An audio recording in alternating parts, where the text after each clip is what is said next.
হে আমার মালিক, কিভাবে তোমার সামনে আমি দাঁড়াইয়া দাঁড়াইয়া হিসাব দেব। তাদের চিন্তা ছিল, এই জন্য চেষ্টাও ছিল, আরে আমার জন্য যে ঘর বানাবে সেই ঘরের ডানের দিকে তাকাইয়া দেখলে মাটি, বামে দেখলে মাটি, আরে ওই ঘরের ভিতরে নিয়ে আমাকে ফালাইয়া রাখবে। আরে আমি কি করতেছি? হে দুনিয়াদার বড় লোক আমার বাবারা, হে ক্ষমতা সম্পন্ন আমার বাবারা, হে সৌন্দর্য বাবারা, দুনিয়া কিন্তু শান্তির জায়গা না। কেউ কোনোদিন শান্তি পায় নাই, কেউ কোনোদিন পাবে না। আর দুনিয়া দারুল মেহনে ওয়াল বালা, দুনিয়াটা হলো কষ্ট ক্লেশের জায়গা, বালা মুসিবতের জায়গা। এমন একটা লোক দুনিয়ায় বের করতে পারবেন না যে বলবে 100 ভাগ সব দিক থেকে আমি শান্তিতে আছি। বাসার এই ঠান্ডা, এই গরম, এই ছেলে কথা শোনে না, মেয়ে কথা মানে না, স্ত্রী কথা শোনে না, স্বামীরা কথা মানে না, আরে রোগ ব্যাধির কোনো শেষ নাই, শত্রু মিত্রুর কোনো শেষ নাই। এরকম বলতে বলতে একদিন হঠাৎ শুনবা তোমার বাড়ির পাশের মসজিদের মাইকে ঘোষণা হইতেছে, বাড়িওয়ালা নাই রে বাড়ি, নাই রে দুনিয়াতে। এখন দুনিয়ার দিকে তাকাইয়া দেখো, কোথায় তোমার অট্টালিকা, কোথায় তোমার সম্পদ, কোথায় তোমার সম্মান, কোথায় তোমার টাকা, কোথায় তোমার মেম্বারগিরি, কোথায় তোমার চেয়ারম্যানগিরি, কোথায় তোমার পীরগিরি, কোথায় তোমার বরবেয়াগিরি। আল্লাহ হু আল্লাহ। বাজান আল্লামা জিলি রহমাতুল্লাহ আলাইহি লেখছেন, কবরে যাইয়া মাপ পাওয়ার আগ পর্যন্ত নিজেকে নিজে একটা শুয়োরের চেয়ে ভালো মনে করা যায় না। এই জন্য আল্লাহর ওলিদের ইতিহাস পড়লে দেখবে, ওমর ফারুক রাদিয়াল্লাহু তাআলা আনহু অর্ধেক দুনিয়ার রাজত্ব করলেন, বাংলাদেশের মতো প্রায় 200 দেশের রাজা। বাজা আসলে তাদের চিন্তা ছিল, এই জন্য চেষ্টাও ছিল। তোমার আমার চিন্তাও নাই, এর জন্য চেষ্টাও নাই। ওমর ফারুক রাদিয়াল্লাহু তাআলা আনহু অনেক সময় রাস্তা দিয়ে হাঁটতো, পথের ভিতরে ফেজা কুটার নাড়া পাইয়া হাতের ভিতরে উঠাইয়া 2 চোখের পানি ফালাইয়া, 2 চোখের পানি ফালাইয়া কান্দে আর বলে, ও ফেজা কুটা নাড়া, তুই আমার চেয়ে অনেক ভালো। কারণ তোর হিসাব নাই, নিকাশ নাই, তোর জাহান্নামও নাই, তোর বেহেশতও নাই, তুই মাটির সঙ্গে মিলা যাবি। কিন্তু আমি ওমর মানুষ,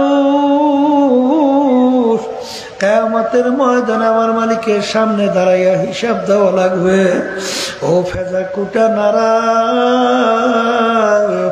তুই আমার চেয়ে অনেক ভালো।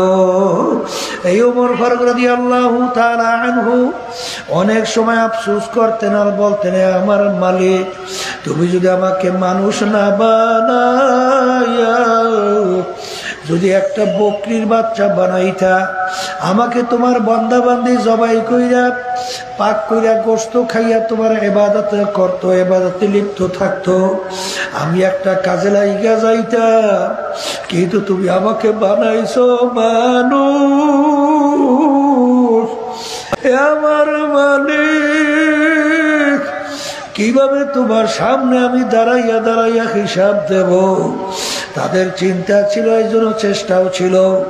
বাজার ওসমান গনি রাদিয়াল্লাহু তাআলা আনহু ইতিহাস পড়লে দেখবেন, কবর দেখতে অনেক সময় এমন ভাবে অজরে কান্না শুরু করতেন, কানতে কানতে অনেক সময় ঠাস করে বৈশা যাইত।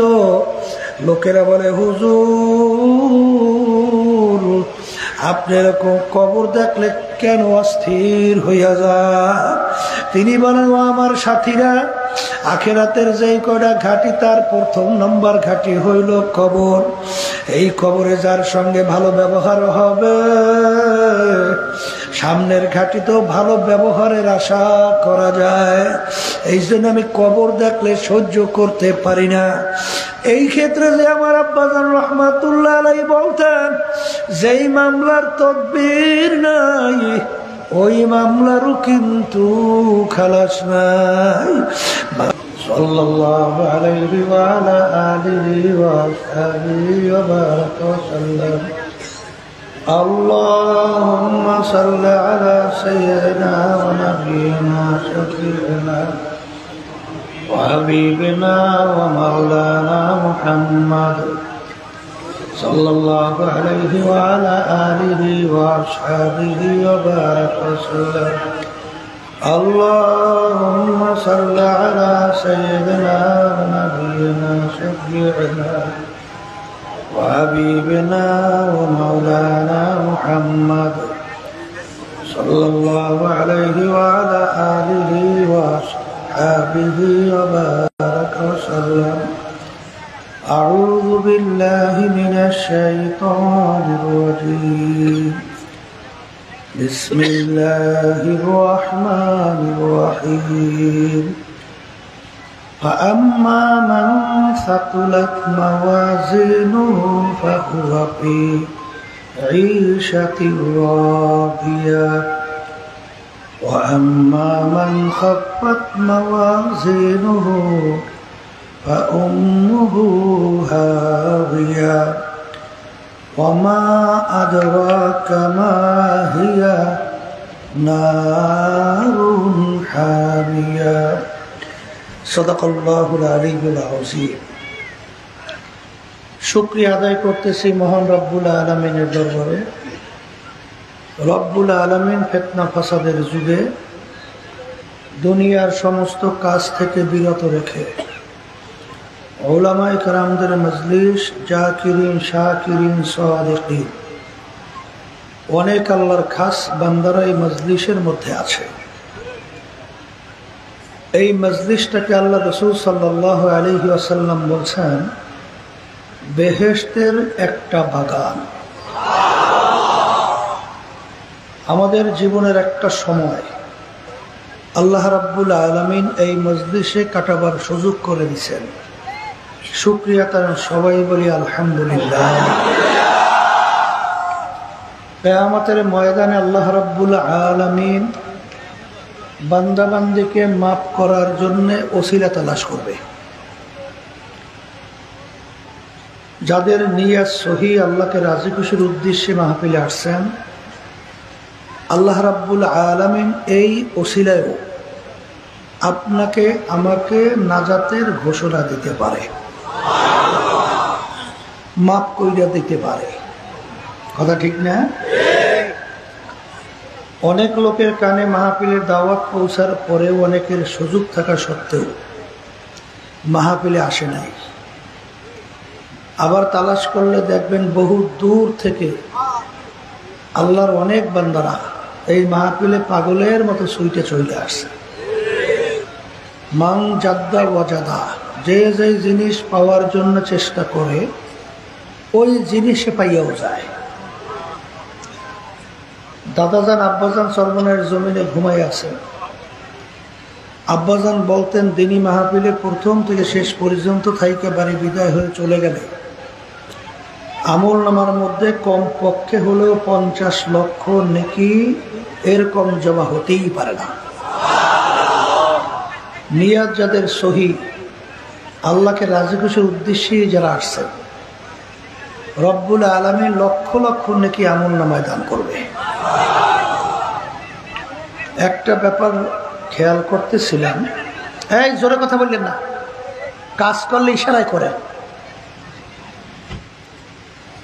এখানে দুরূদ শরীফ তেলাওয়াত করা হইতেছিল, অনেকে গুরুত্ব সহকারে দুরূদ শরীফ পড়েন নাই, মুখ বন্ধ করে বসে রয়েছেন।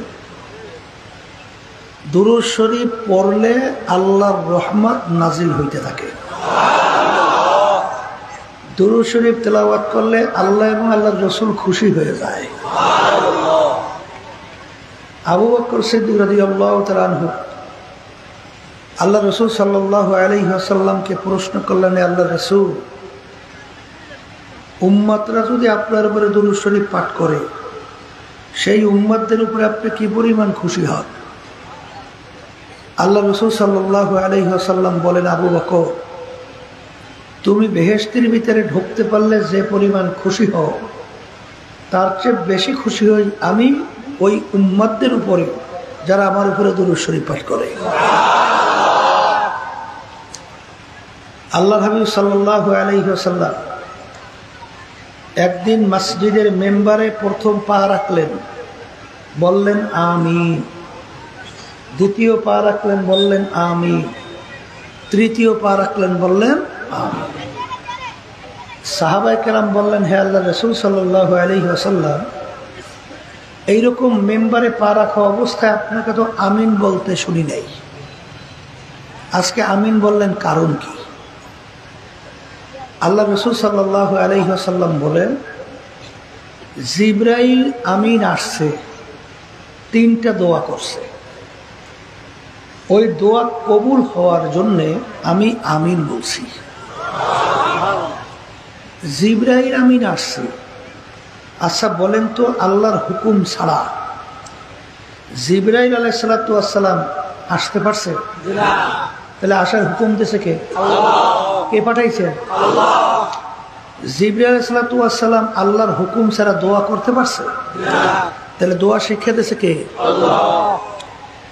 তাইলে দোয়া শিক্ষা দিল আল্লাহ, পাঠাইলেন আল্লাহ। দোয়া করার জন্য মাধ্যম বানাইলেন সবচেয়ে ফেরেশতাদের ভিতরে সম্মানিত জিবরাইল আলাইহিস সালাতু ওয়াস সালাম। আমিন বলাইলেন কার মাধ্যমে? আল্লাহ আপনি কবুল করেন। সরদার দো জাহান মুহাম্মদুর রাসূলুল্লাহ সাল্লাল্লাহু আলাইহি ওয়াসাল্লাম। আচ্ছা বলেন তো, এই দোয়া কবুল হওয়ার মধ্যে আপনার কাছে কি মনে হয়? সন্দেহ? আসতে কয় হ্যাঁ, কোন সন্দেহ আছে? তাহলে দোয়া বলছিলাম কয়টা বলেন? এর ভিতরে একটা দোয়া জিবরাইল আলাইহিস সালাম বলতেছেন, হে আল্লাহর রাসূল, আপনার উম্মতেরা, আল্লাহর বান্দা বান্দিরা দুনিয়ায় থাকা অবস্থায় রমজান মাসে রোজা পাইছে, রমজান মাসে এই সুযোগ পাইয়াও তার জীবনের সব গুনাহ যদি মাফ করায়া নিতে না পারে, ওর ধ্বংস হোক। আল্লাহ রাসূল সাল্লাল্লাহু আলাইহি ওয়াসাল্লাম বললেন আমিন। রমজান মাসে রোজা পাইছে, এই সুযোগে জীবনের কি সব গুনাহ মাফ করায় নিতে যে পারবে না, ওর কি হোক? ধ্বংস হোক। আল্লাহ রাসূল সাল্লাল্লাহু আলাইহি ওয়াসাল্লাম বলেন আমিন। আমার বাজানদেরকে বলবো, পর্দার আলে মা বোনরা যারা শুনতেছেন, রমজান মাস আমাদের সামনে কিছুদিন পরেই, কথা ঠিক যাবে? ঠিক। আল্লাহ রাসূল সাল্লাল্লাহু আলাইহি ওয়াসাল্লাম রমজান আসার আগেই সাহাবায়ে কেরামদেরকে নিয়ে দোয়া করতেন। এই দোয়া কিন্তু করা সুন্নাত। সে দোয়াটা কি? আল্লাহুম্মা বলেন, বারিক লানা ফি রজব ওয়া শাবান ওয়া বাল্লিগনা রমজান। এই দোয়া সাহাবায়ে কেরামদের নিয়ে আল্লাহ রাসূল সাল্লাল্লাহু আলাইহি ওয়াসাল্লাম করতেন। কারণ কি? শোনেন, আমার আব্বাজান একটা উদাহরণ দিয়ে বলতেন, জুবলি বোঝেন? জুবলি আমরা বুঝবো না, আগের যুগে মুরব্বীরা বুঝতো। অর্থাৎ দেশের ভিতরে বড় ধরনের একটা খুশির পর্ব যদি তৈরি হয়, তখন জেলখানার মধ্যে কয়েক মিনিটের জন্য একটা জুবলি দিত। জুবলি, জুবলি কাকে বলে? অর্থাৎ কয়েক মিনিটের জন্য জেলখানার দরজা খুলে দিত। ওই সময় যদি গতকালকের এক আসামি, তার যাবজ্জীবন জেল হয়ে গেছে রায়, অথবা তার ফাঁসির হুকুম হয়ে গেছে। হঠাৎ গতকালকের ফাঁসির আসামি দেখে জেলখানার দরজা খোলা, জেলখানার দরজা ওদিকে তার আইনও জানা আছে। এই অবস্থায় যদি আমি বের হতে পারি, আমাকে আটকাই রাখার কোনো আইন নেই, কেউ ধরবেও না। তা আমি বাইরে যাইতে পারলে আমার ফাঁসি ফাঁসি সব শেষ। কথা ঠিক কিনা? আইনও জানে। তা ও চিন্তা করলো যে সুযোগ যখন পাইছি, তাহলে জেলখানার ভিতরে মানুষের খুব দামি দামি কোনো জিনিসপত্র থাকে? থাকে? এই কোনো কায়দা চলামেলার জন্য কিছু কিছু থাকে, ঠিক কিনা? তো চিন্তা করলো সুযোগ যখন পাইছি, তাহলে এই মালাজ বা ওগুলো ভালাই রেখে যাই লাভ কি, ওগুলো নিয়ে এসে বেরিয়েছে। তাই সে গাছে মালাজ বা হয়তো বা সে রাজা মা কাপড় টাপড় থাকতে পারে, নিয়ে আসার জন্য যখন গেল, আইসা দেখে জেলখানার দরজা বন্ধ। গতকালকের ফাঁসির রায় হয়েছে। সে ওই টুডাফাটা কিছু জিনিস আনার জন্য যখন গেল, আইসা দেখে জেলখানার দরজা বন্ধ। ওই ব্যক্তি যত কপাল পোড়া, তার চেয়ে হাজার লক্ষ গুণ বেশি কপাল পোড়া ওই আল্লাহর বান্দাবান্দি যে রমজান মাসের সুযোগ পাইয়াও তার জীবনের সব গুনাহ মাফ করে এনেতে পারবে না। কথা বোঝেন কিছু? কি বলছেন? এই রমজান মাস এমন রহমতের মাস, এমন বরকতের মাস, মাফ চাইতে দেরি, আল্লাহ রাব্বুল আলামিন মাফ করতে দেরি করে না। সেই মাসটা আমাদের সামনে। কথা ঠিক কিনা? শোনেন, দুনিয়ার ভিতরে যে কোনো জিনিসের কিন্তু একটা জোবা আছে। জোবা, জোবা বোঝেন?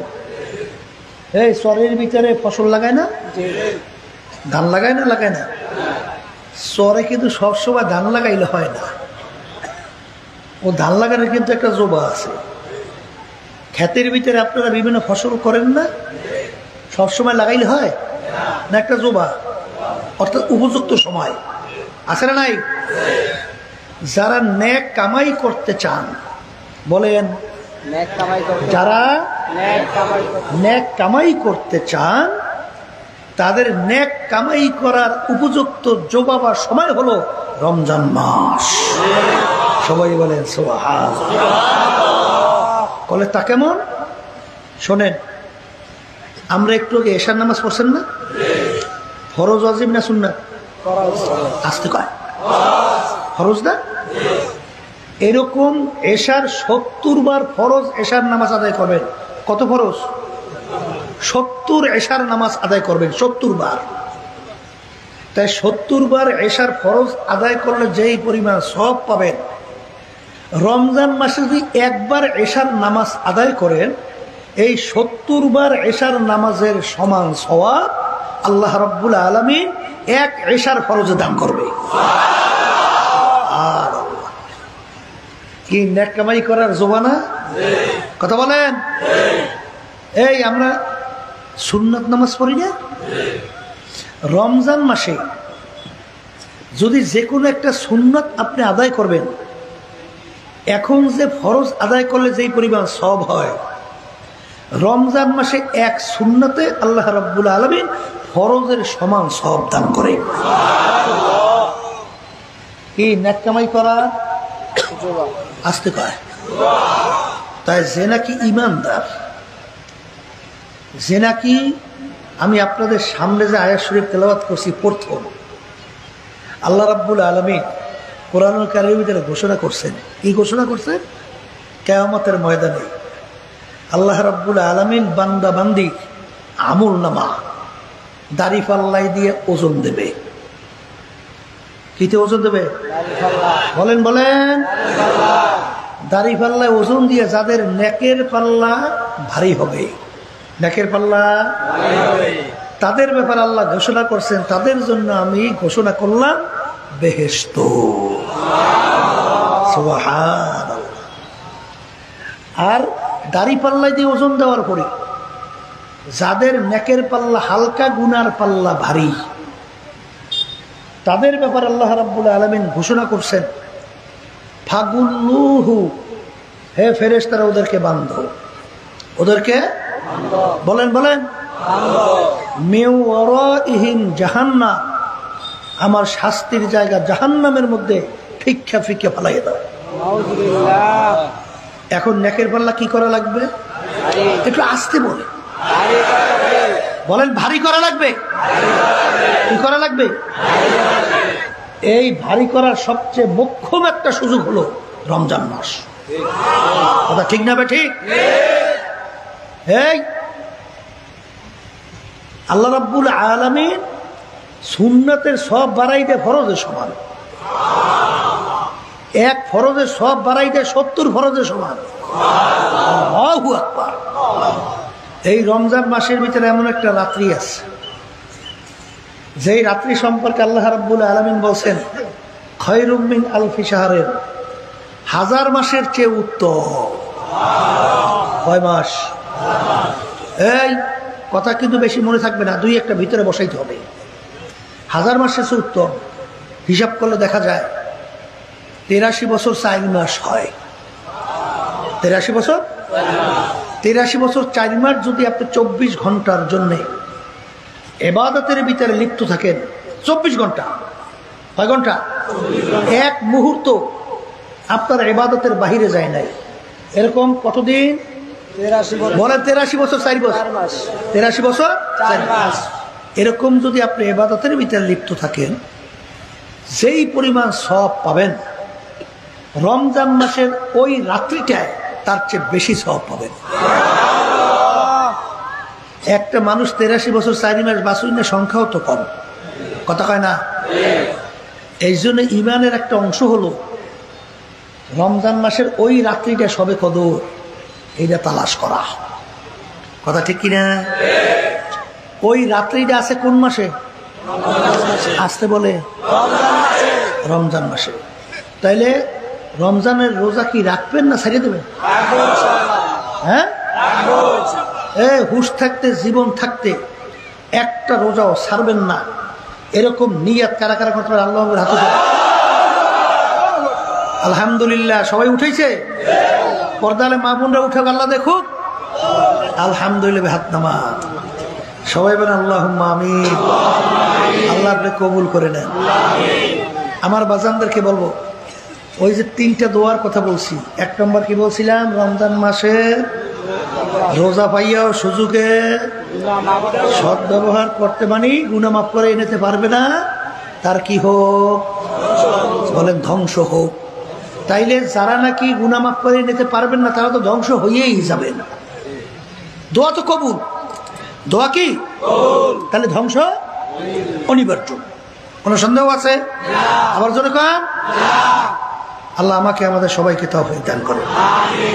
2 নম্বর দোয়া, হে আল্লাহ রাসূল সাল্লাল্লাহু আলাইহি ওয়াসাল্লাম, আপনার উম্মতের আল্লাহর বান্দাবান্দিরা দুনিয়ায় থাকা অবস্থায় বাপ মা অথবা 2 জনের একজনকে জ্যান্ত অবস্থায় দুনিয়াতে পাইছে, তাদের খেদমত কইরা, তাদেরকে খুশি কইরা যদি বেহেশত কামাই কইরা নিতে না পারল, ওর ধ্বংস হোক। নাউজুবিল্লাহ, জোরে বলেন নাউজুবিল্লাহ। এই ইসলামের নিয়ম, ইসলামের থিওরি আর বিজাতিদের থিওরি, দিন আর রাত্র পার্থক্য। এই যারা নাকি বর্তমানে মুসলমান সন্তান হইয়াও বিদেশি পাশ্চাত্য দেশের কালচার, ওদের যে বিভিন্ন ধরনের সংস্কৃতি আছে না, এইটা বাস্তবায়নের জন্য যারা পাগল হয়ে গেছে, আমি সেই বাজানদেরকে বলবো, পর্দা আলে মা বোন যারা শুনতেছেন, শোনেন, এই যে পাশ্চাত্য দেশগুলো, আমেরিকা, লন্ডন, চীন, এই যে শোনেন, ওদের আচার আচরণ কুত্তার চেয়েও খারাপ। বলে হুজুরটা কেমন? সিলেট গেছিলাম, একটা লোক মাঝে মধ্যে তার সঙ্গে দেখা হইতো, আমাদেরকে দেখলে খুব খেদমত করতো। তা আমি জিজ্ঞেস করি, লোকটা খুব বড় ধনী মানুষ, যে আপনার ছেলে সন্তান কয়জন? মেয়ের কথা কয়জন বলছে আমার স্মরণ নাই, কিন্তু ছেলের কথা বলছে 2 জন।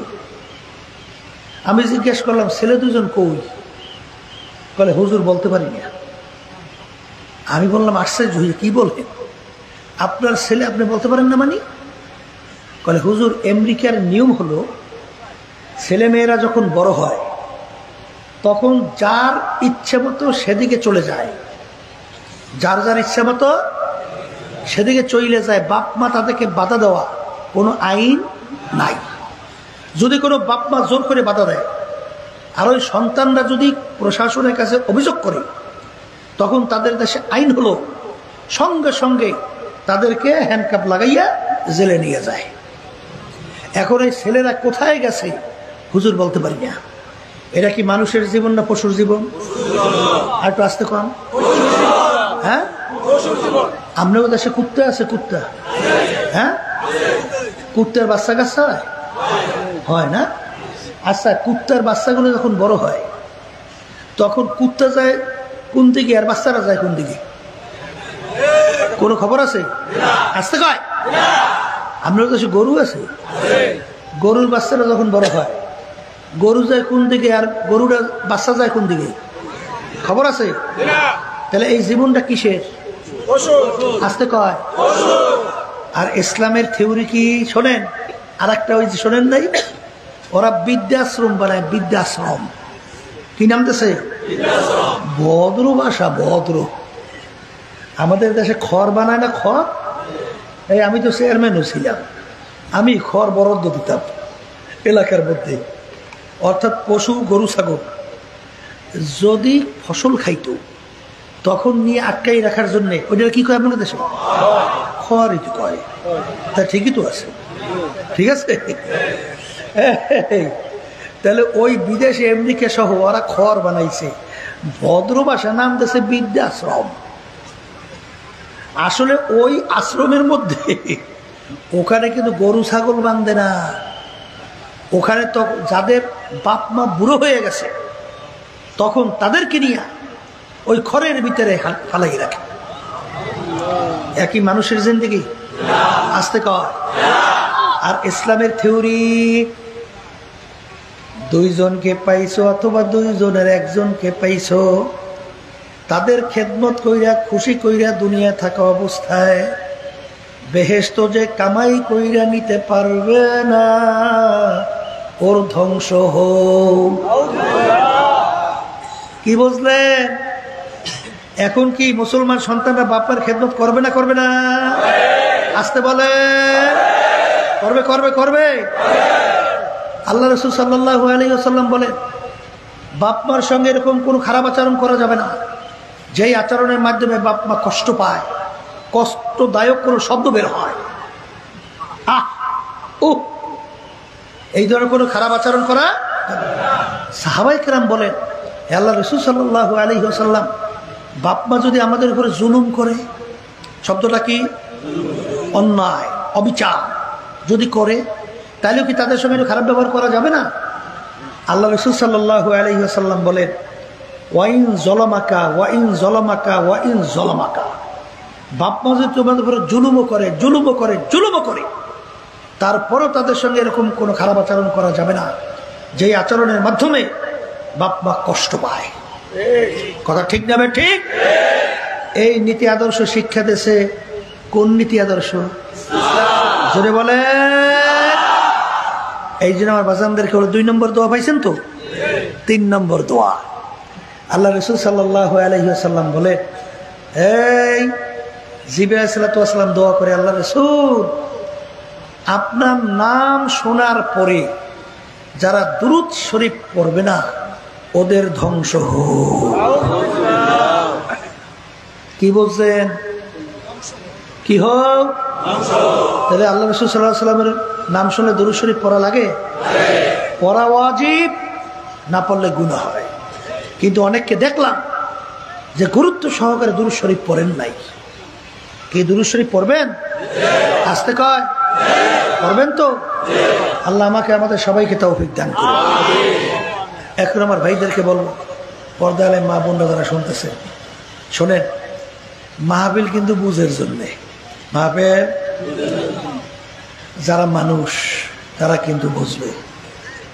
আর সুরাতে মানুষ ভিতরটা আবু জাহাল উতবা সাহেব আবুল আহাব মার্কা, বুঝবে না, কথা কয় না।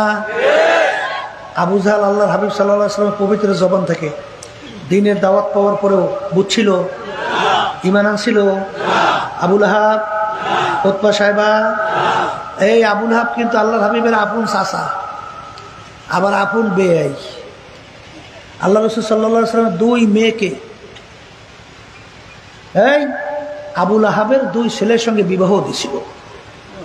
আল্লাহ রাসূল সাল্লাল্লাহু আলাইহি ওয়াসাল্লামকে কষ্ট দেওয়ার জন্য প্রকাশ্যে লোকের মধ্যে দুই ছেলের মাধ্যমে আবুল আহাব আল্লাহ হাবিব সাল্লাল্লাহু আলাইহি ওয়াসাল্লামের দুই মেয়েকে তালাক দেওয়াইছে, নাউযুবিল্লাহ, কষ্ট দেওয়ার জন্য। এই আবু জাহাল মার্কা আল্লাহর হাবিবের জামানায়ও ছিল, মাঝখানেও গেছে, বর্তমানেও আছে, কিয়ামত পর্যন্ত থাকবে। এরা কিন্তু বুঝবে না, এরা বরঞ্চ আমাদের কথাগুলো শুনলে তারা হাসাহাসি করবে, মিসকি মিসকি হাসবে, একজন আরেকজনের গায়ে ঢইলা ঢইলা পড়বে। কি জোরে বলেন, কথা ঠিক না বেঠে? এই আলোচনার মাধ্যমে আমি মূলত বোঝাতে চাই যে মানুষের সুরাত আকৃতি হইলেই মানুষ হওয়া যায় না। বলেন, মুখ খুলে বলেন, মানুষের সুরাত আকৃতি হইলেই মানুষ হওয়া যায় না। তাইলে বলতে পারেন হুজুরতে মানুষ বলে কাকে? শোনেন, অনেকে তো আমরা মনে করি মেম্বার হওয়ার জন্য পাগল, চেয়ারম্যান হওয়ার জন্য পাগল, এমপি হওয়ার জন্য পাগল, মন্ত্রী হওয়ার জন্য পাগল, সভাপতি হওয়ার জন্য পাগল, সেক্রেটারি হওয়ার জন্য পাগল, পীর হওয়ার জন্য পাগল, মুফতি মুহাদ্দিস হওয়ার জন্য পাগল, বড় ধনী হওয়ার জন্য পাগল, সুন্দর সুন্দর বাড়ি গাড়ি করার জন্য পাগল। কি এক শ্রেণী আমার বাজানরা আছে সুন্দরী মেয়ে বিবাহ করার জন্য পাগল। আসতে কয় দেখি, আছে না? না আছে না? আমি আমার বাজানদেরকে বলি, পর্দায় মা বোনরা যারা শুনতেছেন, শোনেন, এরকম পাগল ছাড়া কেউ আছে? হ্যাঁ, তাহলে মনে করেন যে পীর হইলেই জানি কি সম্মান, চেয়ারম্যান হইলে জানি কি সম্মান, তাইলে বলে খুব বড় মানুষ হওয়া যায়, ঠিক না? এই কথা যদি বলি, বেলাল হাবশী রাদিয়াল্লাহু তাআলা আনহু, তার বংশ ছিল কি? একেবারে নিচু বংশ, হাবশ বংশের লোক, কথা ঠিক? চেহারার দিক থেকে একেবারে কালো, কালো মানুষ দেখছেন না? কোনো ডকপত আছে? নাই, চেহারায় ডকপত। ওদিকে আবার তার আব্বাও ছিল গোলাম, তিনিও গোলামের ছেলে গোলাম। সমাজে তার মূল্যটা কি আছে? কোনো মূল্য? শিক্ষার দিক থেকে একেবারে বকালাম, কিছু জানতেন না। এই পয়সার দিক থেকে একেবারে নিচ্ছ, কোনো টাকা পয়সা কিচ্ছু ছিল না। ওদিকে আবার জবানটাও ছিল তোতলা। কোনো গুণ আছে? কিন্তু আল্লাহ এবং আল্লাহ রসুলের কাছে তার সম্মান কেমন? সম্মান। আল্লাহ রসুল সাল্লাল্লাহু আলাইহি ওয়াসাল্লাম সবে মেরাজে যখন গেলেন, বেহেশতের মধ্যে খরমের আওয়াজ শোনা যায়। আল্লাহ রসুল সাল্লাল্লাহু আলাইহি ওয়াসাল্লাম বলেন, ভাই জিবরাইল, বেহেশতের ভিতরে কিসের খরমের আওয়াজ? জিবরাইল আলাইহিস সালাতু ওয়াস সালাম বলেন, হে আল্লাহর রাসূল সাল্লাল্লাহু আলাইহি ওয়াসাল্লাম, আপনার বেলালের খরমের আওয়াজ শোনা যায়। আল্লাহু আকবার। বেলাল হাবশী রাদিয়াল্লাহু তাআলা আনহু আল্লাহর হাবিব সাল্লাল্লাহু আলাইহি ওয়াসাল্লামের আগে বেহেশত থেকেও ঢুকতে পারবে? আসতে কয় না।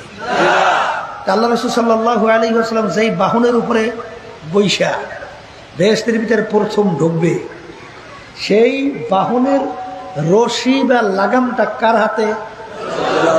কথা কয় না। বেলাল হাবশী রাদিয়াল্লাহু তাআলা আনহু। কি বুঝছে? হ্যাঁ, আল্লাহ রাসূল সাল্লাল্লাহু আলাইহি ওয়াসাল্লাম তাকে মহব্বত কইরা মসজিদে নববীর মুয়াজ্জিন বানাই দিয়েছে। বলেন সুবহানাল্লাহ। তাহলে এই যে সম্মান, এটা কিসের কারণে? বংশের কারণে না, শিক্ষার কারণে না, চেহারার কারণে না, টাকা পয়সার কারণে না। তাইলে বোঝা গেল যে মানুষের সুরাত আকৃতি হইলে মানুষ হওয়া যায় না। কথা ঠিক? যদি হইতই, কবি এক কথায় বুঝাতে যাইয়ে বলছিলেন, গর্বা সুরত আদমে ইনসাবুদে আহমদু বুদু জেহলে হাম এক সাবুদে। আল্লাহ রাসূল সাল্লাল্লাহু আলাইহি ওয়াসাল্লামকে দেখতে, আবু জাহালকে দেখতে হাতের দিক থেকে, পায়ের দিক থেকে, চোখের দিক থেকে অঙ্গ কোনো প্রত্যঙ্গে পার্থক্য ছিল না। কিন্তু আবু জাহালের নাম শুনলে আমাদের জবান থেকে বের হয় লাআনাতুল্লাহি আলাইহি, আল্লাহর গজব বরাবরে পড়ছে আরো করুক। আর আল্লাহ রাসূল সাল্লাল্লাহু আলাইহি ওয়াসাল্লামের নাম শুনলে দুরূদ শরীফ পড়া ওয়াজিব হয়। কথা ঠিক কি না? এই আলোচনার মাধ্যমে আমি বুঝাতে চাই, মানুষের সুরত আকৃত হলে মানুষ হওয়া যায় না। তাহলে মানুষ কাকে বলে? আল্লাহ রাসূল সাল্লাল্লাহু আলাইহি ওয়াসাল্লাম বলেন, আলা ওয়া ইন্না ফিল জাসাদি মুদগাহ ইযা সালুহা সালুহাল জাসাদু কুল্লুহু ওয়া ইযা ফাসাদাত ফাসাদাল জাসাদু কুল্লুহু আলা ওয়া হিয়াল কলব। আল্লাহ রাসূল সাল্লাল্লাহু আলাইহি ওয়াসাল্লাম বলেন, প্রত্যেকটা মানুষের মধ্যে আল্লাহ রাব্বুল আলামিন একটা স্পেশাল গোশতের টুকরা দান করছে। সবাই বলে সুবহানাল্লাহ।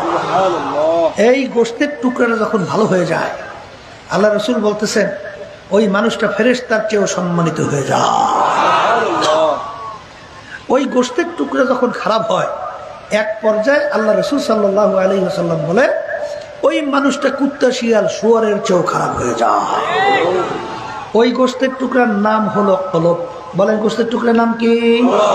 তাহলে এখন মুখস্থ করেন, বলেন যার কলব ভালো, ছয় মুখ খুলে বলেন, বলেন সে ভালো মানুষ। বলেন যার কলব খারাপ, বলেন সে খারাপ মানুষ। এখন আমার ভাইদেরকে বলবো, পর্দার আড়ালে মা বোনরা যারা শুনতেছেন, আচ্ছা এখানে আমরা যারা আসছি, সমস্ত কাজকর্ম বাড়িঘর ফালাইয়া একটা লক্ষ্য উদ্দেশ্য আছে না? কি লক্ষ্য উদ্দেশ্য? যে আল্লাহকে রাজি খুশি করবে, এরপর দুনিয়ার থেকে বিদায় নিয়ে ঈমান সহকারে কবরে যাবে, তারপর চিরস্থায়ী শান্তির জায়গা বেহেশতে ঢুকবে, জাহান্নাম থেকে বাঁচবে। কথা ঠিক না বে ঠিক? কথা ঠিক? এখন আমরা সবাই বেহেশতে যাইতে চাই না? চাই। কথা ঠিক? এখন বেহেশতে ঢোকার জন্যে আল্লাহ রাব্বুল আলামিন শর্ত লাগাইছেন। কি লাগাইছেন? আবার কোন কোরআনুল কারীমে আল্লাহ বলতেছেন, যারা বেহেশতে ঢুকতে চাও এই শর্ত পূরণ করে আসা লাগবে। সেই শর্ত কি? ইল্লা মান আতাল্লাহা বিকলবিন সালিম। আল্লাহ রাব্বুল আলামিন বলেন, কলবে সালিম ছাড়া, পরিষ্কার পরিচ্ছন্ন ভালো কলব ছাড়া আমার পবিত্র জায়গা বেহেশতের মধ্যে হবে না। কে বলছেন? জোরে বলেন আল্লাহ। তাহলে কলব ভালো করা দরকার আছে না নাই? আবার একটু জোরে কন। অনেকে এসে আমাদের কাছে দোয়া চায়, হুজুর মন তো চায় নামাজ পড়তে পারি না, হুজুর মন তো চায় ভালো হইতে পারি না, হুজুর একটু দোয়া করেন। পারবেন কেমনে? এ আল্লাহর বান্দারা অসুখ হইয়া জিহ্বা নষ্ট হয়েছে, অসুখ হইয়া জিহ্বা নষ্ট হয়েছে। যত ভালো খাদ্য জিহ্বার মধ্যে দেয় কেমন লাগে? তিতা তিতা। কি এই কি খাদ্য নিয়ে আসছো? সব তিতা। বলেন না রে বেটা, আমার খাদ্য তো ভালো আছে, তাহলে তোর জিহ্বা নষ্ট হয়েছে, তোর জিহ্বা নষ্ট। তাড়াতাড়ি ডাক্তারের কাছে যা, জিহ্বার চিকিৎসা করিয়া আস। কথা ঠিক কিনা? এই আল্লাহর বান্দারা, এক শ্রেণী আল্লাহর বান্দা বান্দিরা আছে, দেখবেন নামাজের সময় যখন হয় তখন তারা পাগল হয়ে যায় কিভাবে মসজিদের ভিতরে যাইয়া আল্লাহর সামনে নামাজে দাঁড় হইবে। কি ঠিক না বে ঠিক? ওই যে একটা ঘটনা আছে না, জমিদার রওনা করছে গোলাম নিয়া। এখন জমিদার তো শৌখিন মানুষ, শান শওকত সম্মানের শেষ নাই, সম্পদের কোনো শেষ নাই। এখন শৌখিন মানুষ গোলাম নিয়ে রওনা করছে। কিছুদূর হাঁটার পরেই জমিদারের পা ব্যথা হয়ে গেছে। এখন ডাক দিয়ে বলে, গোলাম আমরা একটু বিশ্রাম করি, তারপর আবার উঠে রওনা করি। গোলাম বলে, হুজুর ঠিক আছে। ওদিকে নামাজের সময় হয়েছে। জমিদার বড় লোক মানুষ, সে তো নামাজ টামাজ পরে টরে না, কথা বোঝেন নাই? কিন্তু গোলাম তো নামাজ পড়ে। ওদিকে নামাজের সময় হয়েছে। এখন গোলাম বলতেছে, হুজুর আপনি বিশ্রাম করেন, আমি একটু নামাজ আদায় করে আসি। এখন জমিদার টিটকারি মারিয়ে বলতেছে, এ গোলাম, তুই নামাজ পড়ে পাইছো কি? তুই গোলাম তো গোলামই রইলি। আর দেখ, আমি নামাজ টামাজ পড়ি না, আমার কত শান শওকত, আমার কত অট্টালিকা, আমার কত সম্মান, কত আমার জমি, কত কিছু আমার সম্পদ, পাইছো কি? কিন্তু গোলাম বলতেছে, হুজুর পা ধরছি, একটু নামাজ পড়ার সুযোগ দেন। যা টিটকারি। গোলাম গেছে কোথায়? মসজিদে। আর জমিদার তো অপেক্ষা বিশ্রাম। কিন্তু যখন গোলাম মসজিদে ঢুকছে, সময়ের পর সময় যায়, গোলাম তো বের হয় না। এখন জমিদার ডাক দিয়ে বলে, গোলাম তুমি কেন আসো না? গোলাম ডাক দিয়ে বলে, হুজুর আমাকে আসতে দেয় না। গোলামের মাথার রক্ত কথার কথা পায়, পায়ের রক্ত মাথায়, মেজাজ গরম। হাত দিতে দিতে মসজিদের কাছে গেল, যাইয়া বলে, এমন কার সাহস, আমার গোলাম কে আটকে রাখতে পারে? এ তোকে কে আটকে রাখলো? তখন গোলাম ভিতর থেকে ডাক দেয় আর বলে, হুজুর যেই আল্লাহ আপনাকে মসজিদে আসতে দেয় নাই, ওই আমার মাহবুব মাওলা আমাকে মসজিদ থেকে বের হতে দেয় না। আসসালাতু মেরাজুল মুমিনিন। বাজার নামাজ হলো আল্লাহ এবং বান্দা বান্দির মধ্যে কথোপকথন, সম্পর্কের মাধ্যম। এ আল্লাহর বান্দারা, পর্দালে মা বোনেরা, নামাজের ভিতরে কি মজা! আলী রাদিয়াল্লাহু তাআলা আনহু এক যুদ্ধের ময়দানে তার পায়ে তীর ঢুইকে গেল, এমন ব্যথা হাত কাছেও নেওয়া যায় না, বিষে চিল্লাইয়ে ওঠে। আল্লাহ রাসূল সাল্লাল্লাহু আলাইহি ওয়াসাল্লাম বলেন, আলী যখন নামাজের ভিতরে দাঁড় হবে, তখন তোমরা তীর খুইলা ফেলো। বাজান, এটা কিন্তু বোঝাবার জিনিস না, এটা কিন্তু বুঝবার জিনিস। এত ব্যথা হাত কাছেও নেওয়া যায় না, নামাজের ভিতরে দাঁড় হইলে কিভাবে তীর খুলবে?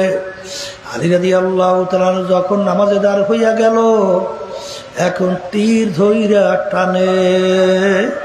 আলী রাদিয়াল্লাহু তাআলা কোনো খবর নাই, হাত দিয়া টাইনা তীর খুলতে পারে না, মুখ দিয়া কামড়াইয়া দাঁত দিয়া জোর কইরা তীর খুইলে ফেললো। আলী রাদিয়াল্লাহু তাআলা কোনো খবর নাই। নামাজে সালাম ফিরাবার পরে দেখে তীর জায়গায় নাই। ব্যাপার কি, আমার তীর কোথায় গেল? কলে, হুজুর আপনি যখন নামাজে ছিলেন তখন তীর খুইলা ফেলছি। কেমন নামাজ পড়ছে? নামাজ মে ক্যা মজা হ্যায়, सिर झुका कर देख लो, जिक्र में क्या मजा है, জাকিরু সে পুষিও। বাজার নামাজের সেজদার ভিতরে আমার মালিক দিলের যে কি শান্তি রাখছে। যারা সেজদায় পড়িয়া সুবহান রাব্বিয়াল আলা কইয়া টান্না দেয়, তাদেরকে ছাড়া কোনো দিন বুঝানো যাবে না। তাইলে বুঝা গেল নামাজের ভিতরে মজা আছে না নাই? আল্লাহর জিকিরের মধ্যে মজা আছে না নাই? কিন্তু বাজান, তোমার কাছে কেন মজা লাগে না? আসলে গুনাহ করতে করতে তোমার কলব নষ্ট হয়ে গেছে। কারণ আল্লাহ হাবিব সাল্লাল্লাহু আলাইহি ওয়াসাল্লাম বলে, যখন আমার উম্মতের একটা গুনার কাজ করে, তখন তার কলবের ভিতরে একটা কালো দাগ পইরা যায়। যদি বান্দা বান্দি আল্লাহর যদি তাওবা ইস্তেগফার যখন পড়ে, তখন ওই দাগটা উঠে আবার যেই পরিষ্কার কলব, সেই পরিষ্কার কলব হইয়া যায়। যদি তাওবা ইস্তেগফার না পড়ে, আবার যদি গুনাহ করে আবার একটা দাগ পড়ে, আবার গুনাহ করে আবার একটা দাগ পড়ে, এরকম দাগ পড়তে পড়তে পড়তে পড়তে তখন ওই কলবটার সুস্থ কলব থাকে না, ওই কলবটা একটা বেরাইমা কলবে পরিণত হইয়া যায়। তখন ওই বেরাইমা কলবের মধ্যে নামাজ ভালো লাগে না, আল্লাহর জিকির ভালো লাগে না, তখন তার কোরআনুল কারীম তেলাওয়াত ভালো লাগে না, তখন তার কলবটা এমন শক্ত হইয়া যায়, গুনার কথা মনে করার পরে, জাহান্নামের আযাব গজবের কথা মনে করার পরে তার চোখে পানিও আসে না। কারণ বাজান উঁচা জমিনে কোনোদিন পানি জমা হয় না, পানি গড়াইয়া গড়াইয়া নিচু জমিনে পানি জমা হয়। ঠিক বাজান যেই কলবটা, ওই কলবের রোগের মাধ্যমে তাকাব্বুরিতে ভরা, হিংসায় ভরা, হব্বে যা হব্বে মালে ভরা, বাজান রিয়ায় ভরা, রাগে ভরা, হারামের লোভে ভরা, বাজান গিবত শিকায়েতে ভরা, ওই কলবটা কিন্তু একটা বেরাইম না, অসুস্থ কলব। ওই কলবের মধ্যে কিন্তু তোমার নেকের কাজ ভালো লাগবে না। বাজান দুনিয়ার ভিতরে তাকাইয়া দেখো, তোমার যখন রোগের কারণে জিহ্বা নষ্ট হইয়া যায়, তখন তুমি কিন্তু ডাক্তারের কাছে দৌড়াও। বাজান তোমাদের এই শশী ভীষণের ডাক্তার বলে চিকিৎসা এখানে হবে না, তুমি দৌড়াইয়া ভোলা যাও, ভোলা ডাক্তার বলে এখানে হবে না, দৌড়াইয়া তুমি ঢাকা যাও, ঢাকার ডাক্তার বলে এই চিকিৎসা বাংলাদেশে ভালো হবে না, তখন তুমি জায়গা জমিন ঘর বাড়ি বিক্রি করে অনেক সময় বিদেশেও যাও। কিন্তু এক কবরের যাত্রীরা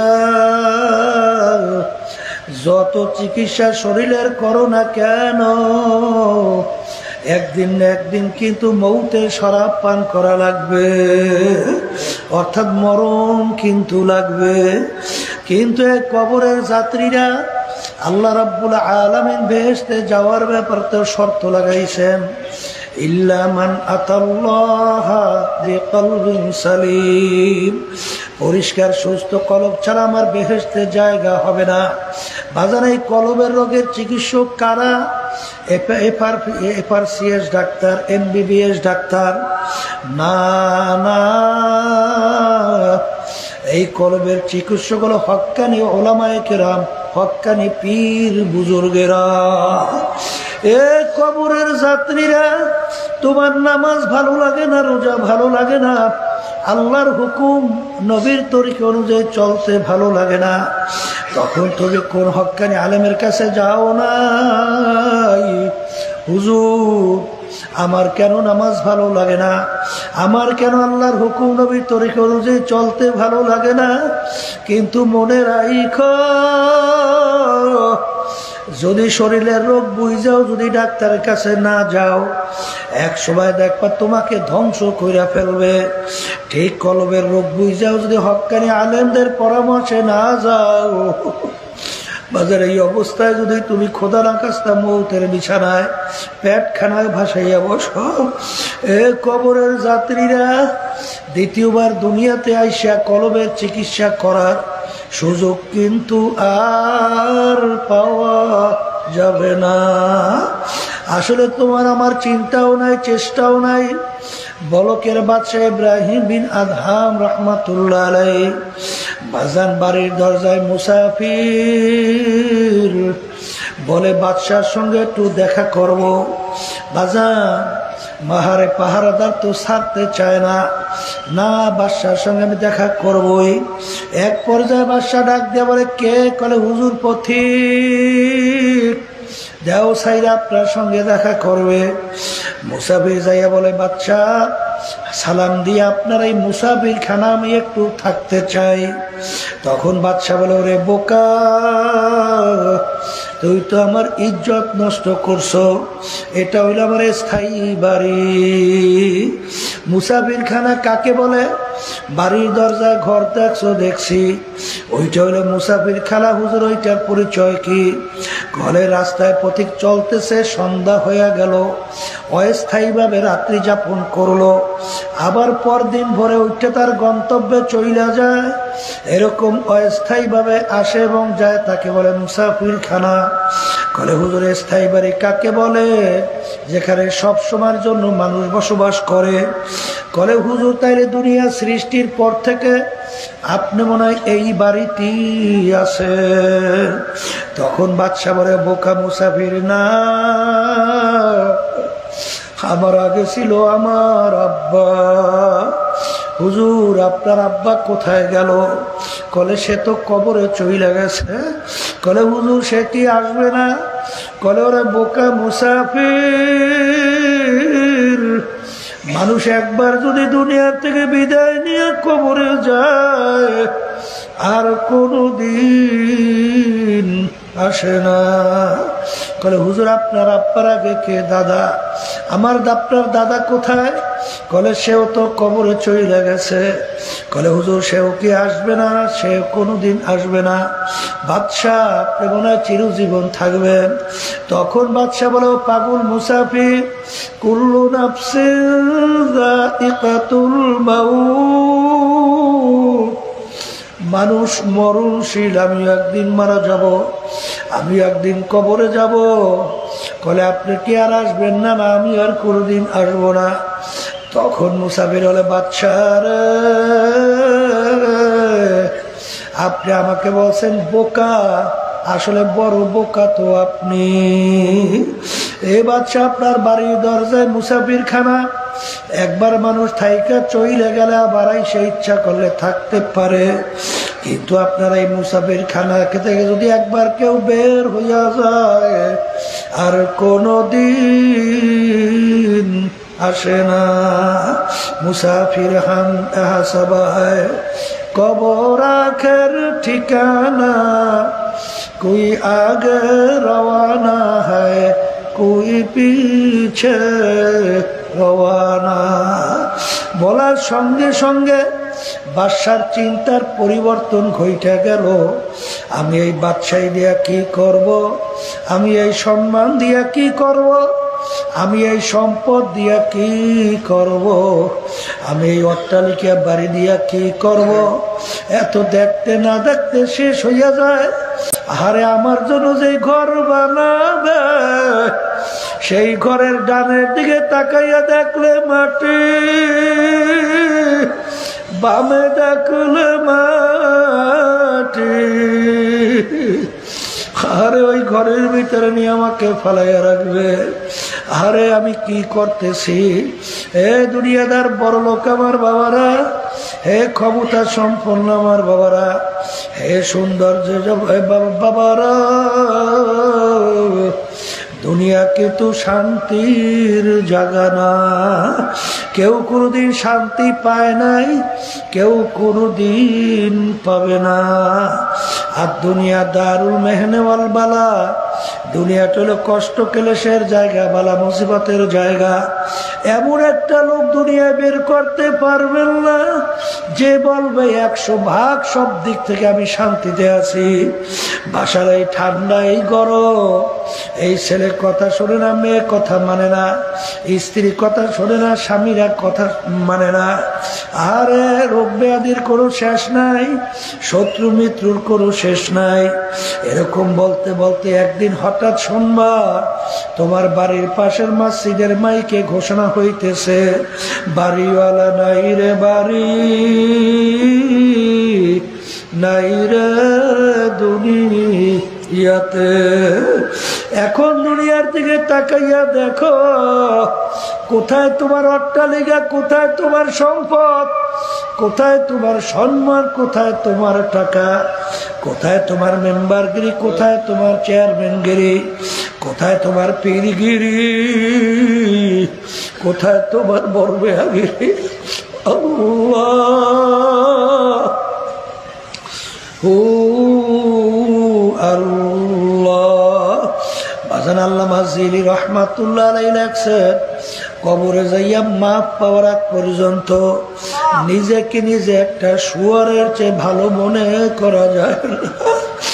এই জন্য আল্লাহর ওলিদের ইতিহাস পড়লে দেখবে, ওমর ফারুক রাদিয়াল্লাহু তাআলা আনহু অর্ধেক দুনিয়ার রাজত্ব করলেন, বাংলাদেশের মতো প্রায় 200 দেশের রাজা। বাজা আসলে তাদের চিন্তা ছিল, এই জন্য চেষ্টাও ছিল। তোমার আমার চিন্তাও নাই, এর জন্য চেষ্টাও নাই। ওমর ফারুক রাদিয়াল্লাহু তাআলা আনহু অনেক সময় রাস্তা দিয়ে হাঁটতো, পথের ভিতরে ফেজা কুটা নাড়া পাইয়া হাতের ভিতরে উঠাইয়া দুই চোখের পানি ফালাইয়া কান্দে আর বলে, ও ফেজা কুটা নাড়া, তুই আমার চেয়ে অনেক ভালো, কারণ তোর হিসাব নাই, নিকাশ নাই, তোর জাহান্নামও নাই, তোর বেহেশতও নাই, তুই মাটির সঙ্গে মিলা যাবি। কিন্তু আমি ওমর মানুষ,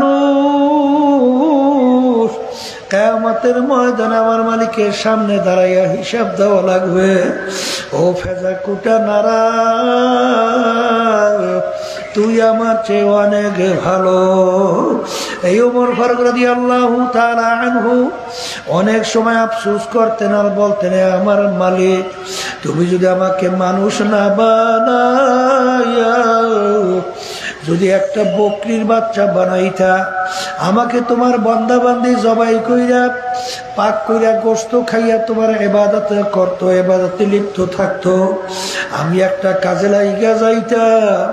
কিন্তু তুমি আমাকে বানাইছো মানুষ। আমার মালিক, কিভাবে তোমার সামনে আমি দাঁড়াইয়া দাঁড়াইয়া হিসাব দেব? তাদের চিন্তা ছিল, এই জন্য চেষ্টাও ছিল। বাজার ওসমান গনি রাদিয়াল্লাহু তাআলা আনহু ইতিহাস পড়লে দেখবেন, কবর দেখতে অনেক সময় এমন ভাবে অজরে কান্না শুরু করতেন, কানতে কানতে অনেক সময় ঠাস করে বৈশা যাইতো। লোকেরা বলে, হুজুর, আপনি এরকম কবর দেখলে কেন অস্থির হইয়া যায়? তিনি বলেন, ও আমার সাথীরা, আখিরাতের যেই কয়টা ঘাটি, তার প্রথম নম্বর ঘাটি হইল কবর। এই কবরে যার সঙ্গে ভালো ব্যবহার হবে, সামনের ঘাটি তো ভালো ব্যবহারের আশা করা যায়। এই জন্য আমি কবর দেখলে সহ্য করতে পারি না। এই ক্ষেত্রে যে আমার আব্বাজান রহমাতুল্লাহ আলাইহি বলতেন, যেই মামলার তদবির নাই, ওই মামলারও কিন্তু খালাস নাই। বাজান আল্লাহর ইতিহাস পড়লে দেখবা, বরফির আব্দুল কাদের জিলানী রহমাতুল্লাহ আলাইহি একদিন মাওলার ঘরের সামনে মাথাটারে টাকায় আর কান্দে আর বলে, আমার মালিক, আপনি যদি আমাকে মাফ না করেন, কিয়ামতের ময়দানে অন্ধ কইরা উঠাইয়ে। আমার মালিক, আমি মানুষ যদি দেখে আমার হাতে শিকল জাহান্নামের লাগছে, তখন লজ্জা, অন্যদিকে আযাব কিভাবে সহ্য করব? মালিক, অন্ধ কইরা উঠাই। আমার দাদা জান রহমাতুল্লাহ আলাইহি ইন্তেকালের আগে আগে চোখের উপরে বৈশা পাশে কবরস্থান তাকাইয়া তাকাইয়া পোলাপাড়া মতো আওয়া করে চিল্লায়, আর দুই চোখ দিয়া বাইয়া বাইয়া পানি পড়ে, আর বলে, আমার দয়ার মালিক, আপনি যদি আমাকে মাফ না করে, আমি একা কেমনে অন্ধকার কবরে একা থাকবো? যেই মামলার তদবির নাই, তার খালাস নাই। আমার আব্বাজান রহমাতুল্লাহি আলাইহি অনেক সময় বাজান অন্ধকারে ফজরের নামাজ পড়তে রওনা করত, হঠাৎ জোরে চিল্লাইয়া উঠত, দরজা খুলে দেখা যায় আল্লাহর কুতুব সিঁড়ি দিয়া নামে, আর গুনগুন গুনগুন কইরা কাউরা যাদের জীবনটা মাওলার রাস্তা কাটাইয়া দিল, তবুও মন মানে না কিভাবে অন্ধকার কবরে একা থাকবে। এ কবরের যাত্রীরা, এ পর্দার আড়ালের মা বোনেরা, মাঝে মাঝে একটু চক্ষু বন্ধ করে মোরাকাবা করো। যাদের জন্য জীবন শেষ করলা, যাদের জন্য সম্পদ গুছাইলা, যাদের জন্য বাড়ি করলা, যাদের জন্য গাড়ি করলা, অনেক সময় হারামকে হারাম মনে করো নাই, ঘুষকে ঘুষ মনে করো নাই, সুদকে সুদ মনে করো নাই, পরের মাল ঠকাইয়া নিজের সম্পদ বাড়াইতে অনেকে সে চিন্তাও করো না। এই সম্পদ কার জন্য রাইখা যাও?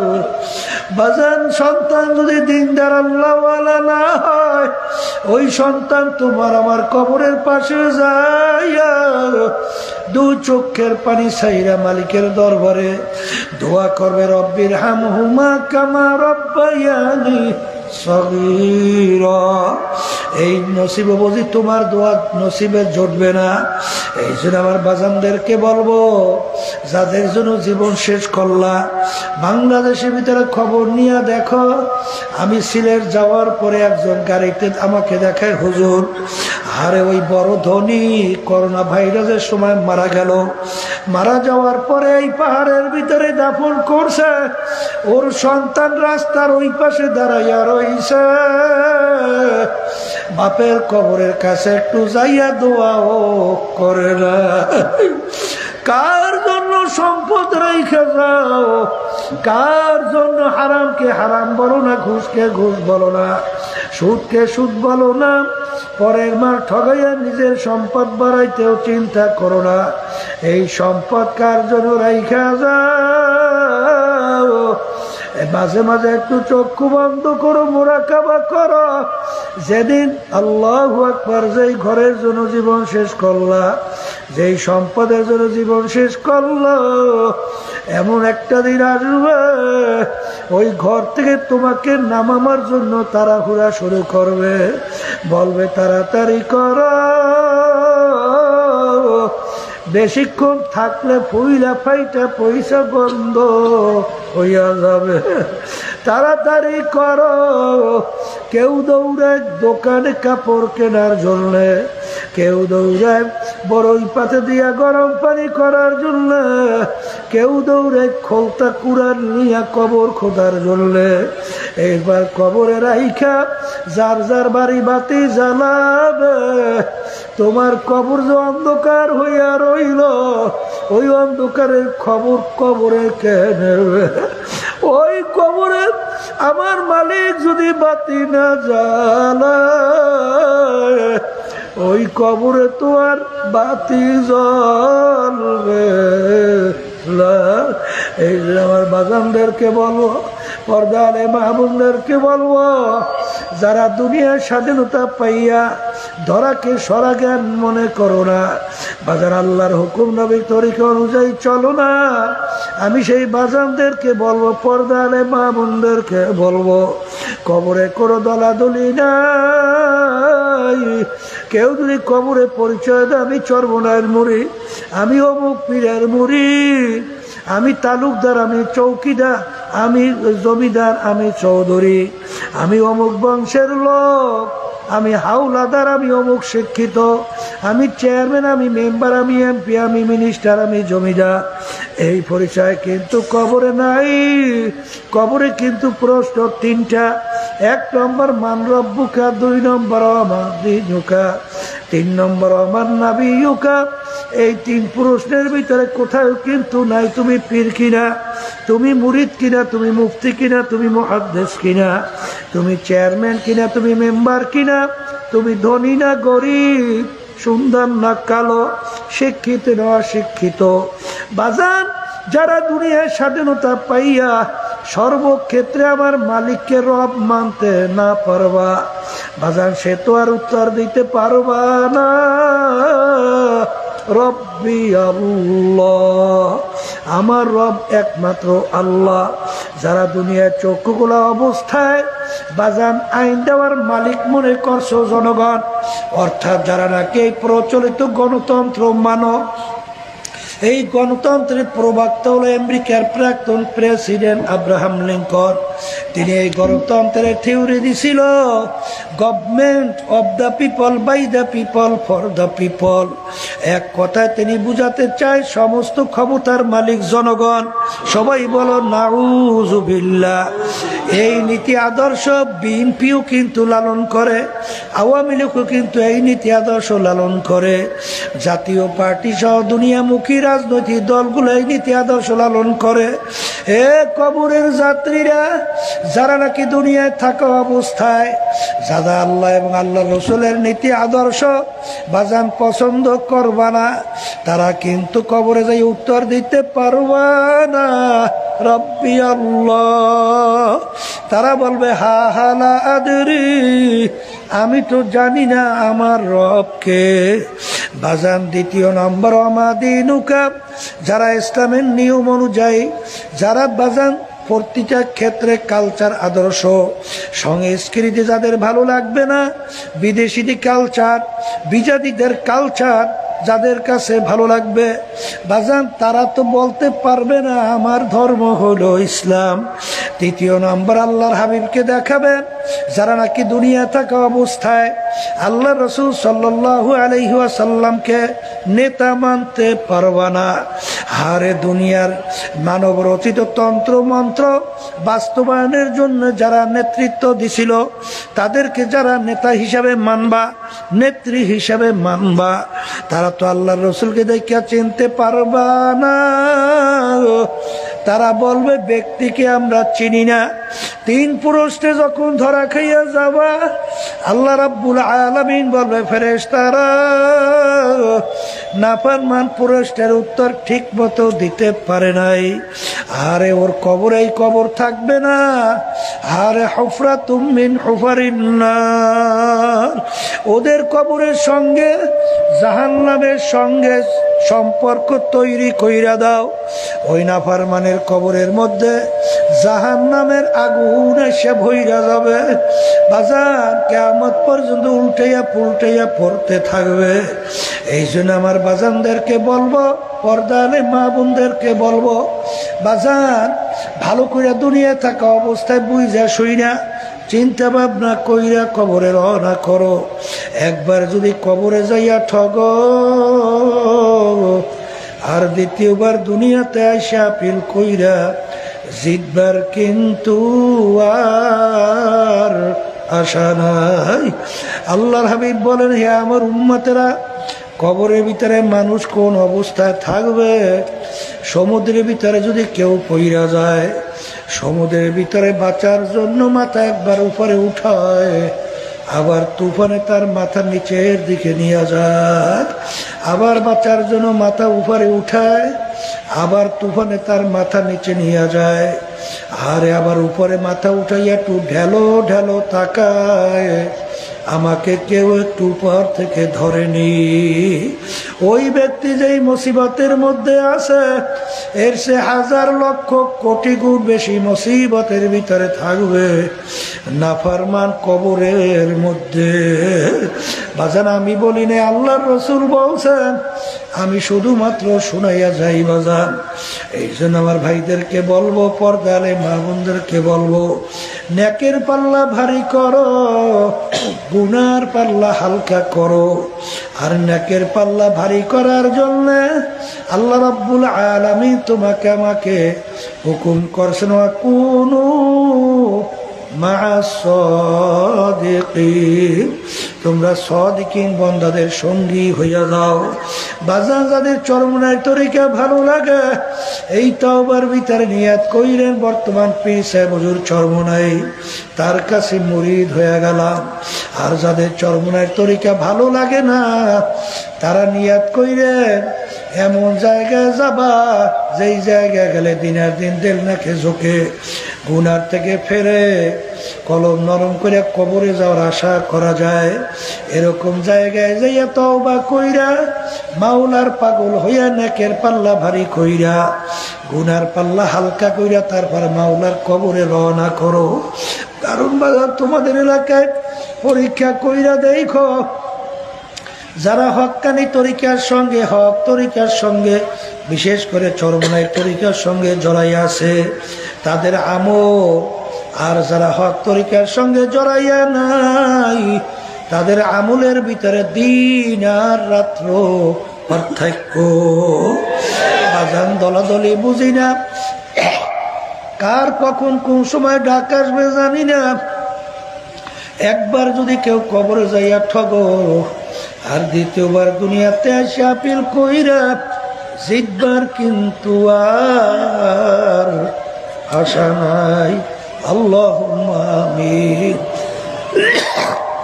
এ ঘরের মেয়ে লোকের হাত উঠাও, গুনার কথা মনে করো, দুই চোখের পানি ফালাও, মালিকের দরবারে কান্দো আর মাপ চাও।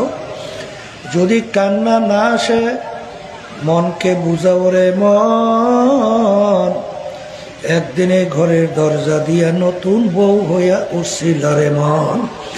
কত মেয়ে লোকে শরবত খাওয়াইল, কত মেয়ে লোকে বাতাস করলো, আবার এমন একটা দিন আসবে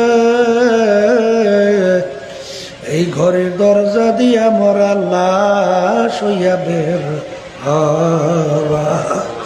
ছেলে কানবে মামা করে, মেয়ে কানবে মামা করে, জবাব তো আর দিবা না। এ আল্লাহ পেটে মাঠের দিকে চাইয়া দেখেন, এ আল্লাহ আমাদের ছেলেও মরে নাই, মেয়েও মরে নাই, গুনাহ করে বসছি রে, মাফ করে দেন গো মাওলা, মাফ করে দেন। এ আল্লাহর বান্দারা জোর করিয়া কান্দেন, জোর করিয়া কান্দেন। সন্তান মারা গেলে চোখে পানি আসে, সম্পদ নষ্ট হয়ে গেলে চোখের ভিতরে পানি আসে। তোমার আমার গুনার কারণে জাহান্নামের আগুন জ্বলছে, জাহান্নামের আগুন চোখের পানি ছাড়া ঠান্ডা হবে না। এ আল্লাহ যাদের ছেলে মাহফিল হইল, যারা মাহফিলের জন্য চেষ্টা কাটনি সাহায্য করলো, আমরা যারা মাহফিলে উপস্থিত হয়ে গেলাম, আমাদের সবাই উপরে খাস মেহেরবানি নাজিল করেন আল্লাহ। এ আল্লাহ আমাদের আম্মা আব্বা আত্মীয় স্বজন যারা কবরে শুয়ে রয়েছে, সবার কবরকে বেহেশতের বাগান বানায়া দেন আল্লাহ। আমরা যারা অসুস্থ আমাদের সবাইকে সুস্থ করে দিয়েন আল্লাহ। আমাদের সকলের মেয়েদেরকে ছেলেদেরকে স্ত্রী আত্মীয় স্বজন আমাকে দিনদার হিসেবে কবুল করে নিয়েন। তামাম দুনিয়া উম্মতে মুহাম্মাদকে দিনদার হিসেবে কবুল করে নিয়েন আল্লাহ।